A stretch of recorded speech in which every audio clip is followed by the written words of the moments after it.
Philippe. Bonjour. Vous avez mis en scène les aventures de Raoul Fracassin en vous inspirant des personnages des Tontons Flingueurs, c'est un petit peu ça. Hein. Comment est venue cette idée? Comment est née cette idée de BD? Alors cette idée elle est venue tout simplement avec Philippe Chanoina, le scénariste de l'album.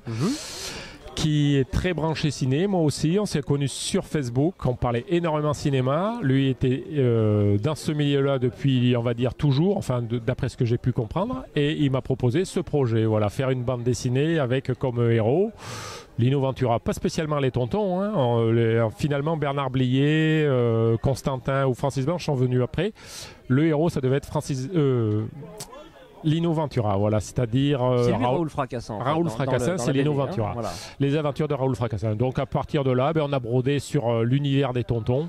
Ouais. C'est-à-dire Lautner Audiard. Lui, il a les dialogues très Audiard, on va dire, moi je trouve en tout cas, personnellement. Et moi, très fan de caricature depuis toujours. Voilà, j'ai mis dessus nos personnages, les visages de Lino Ventura. C'est plutôt réussi, il faut dire. Hein.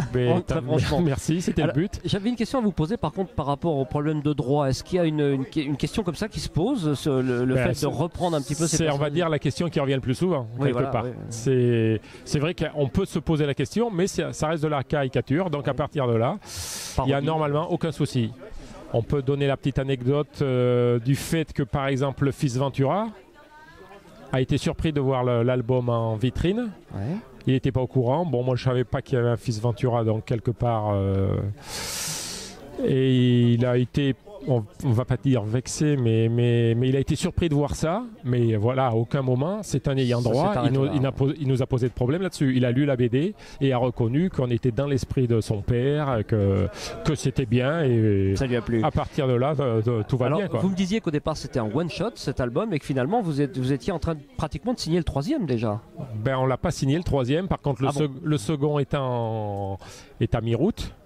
C'est-à-dire que Philippe, lui, a fini son scénario. Moi, je suis sur les dessins. C'est un peu plus long, évidemment. Mais il est prévu pour novembre 2015. Ouais. Donc, en route. Hein, il sera fini en septembre, normalement. En tout cas, c'est ce qui est prévu. Si le planning est suivi, il ne devrait pas y avoir de problème.